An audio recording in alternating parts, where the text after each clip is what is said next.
70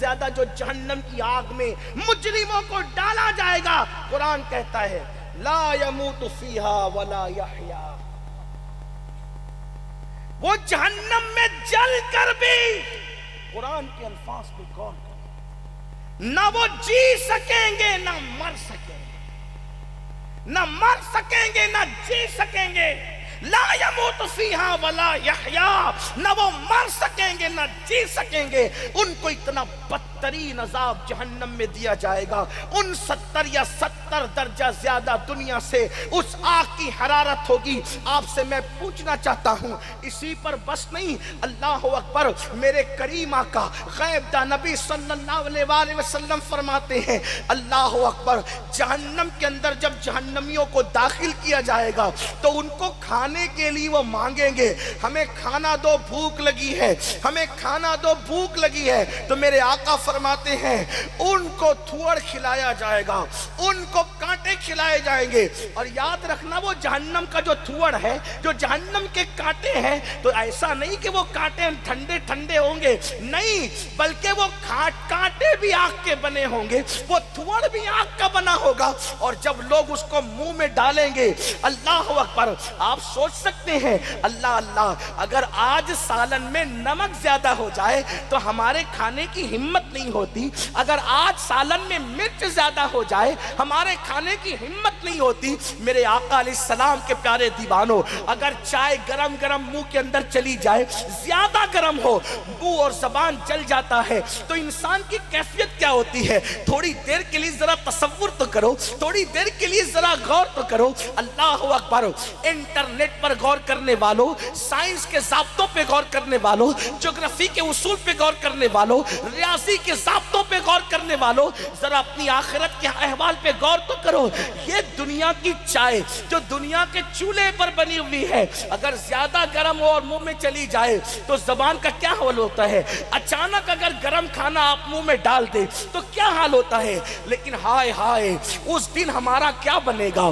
اس دن ہماری کیفیت کیا ہوگی؟ اے میری قوم کے وہ جوان جو نماز کے وقت میں تو بیٹھا ہوا گیم کھیل رہا ہے، نماز کے اوقات میں تو فیس بک پہ بیٹھ کر کے لگا رہا ہے، ہاں ہاں، تو اپنی جوانی کے نشے میں بدمست ہو کر عورتوں پہ پاپ کی نظر ڈال رہا ہے، بدکاریوں کے اڈوں کو آباد کر کے تو سوچتا ہے میرا کون کیا کر لے گا؟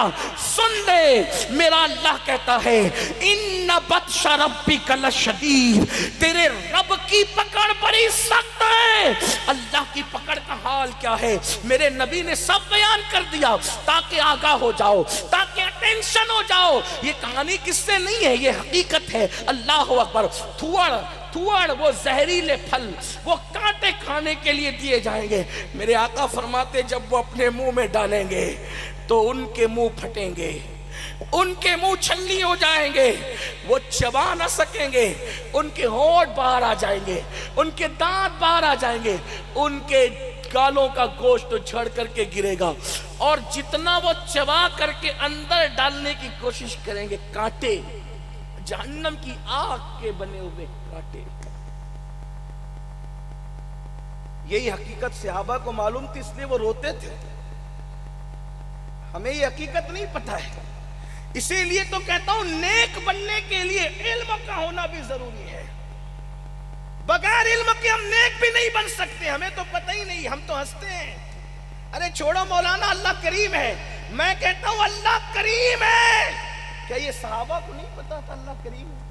آپ کو آج پتا چلا اللہ کریم ہے؟ رات رات پر رونے عبادت کرنے والے کیوں ڈر رہے تھے؟ آنسو کیوں بہا رہے تھے؟ انہیں نہیں پتا تھا واللہ خدا کی معرفت جتنا صحابہ کو نصیب تھی اس کا کوئی ذرہ بھی کسی کو نصیب نہیں ہو سکتا۔ انبیاء کی جماعت کے بعد اصحاب رسول کو جو معرفت تھی، کیوں؟ اس لیے کہ صحابہ نے خدا کو دیکھنے والے مصطفیٰ سے توحید کا درس لیا تھا۔ ان سے زیادہ خدا کی معرفت کس کے پاس ہو سکتی تھی؟ اور پھر میرے آقا ارشاد فرماتے ہیں جب وہ تھوڑ منہ سے چبائیں گے، ان کے حلق چھلنی ہوں گے، پھٹیں گے، اور ان کے پیٹ کے نیچے کے حصے سے ان کی آنتیں کٹ کٹ کے گریں گی۔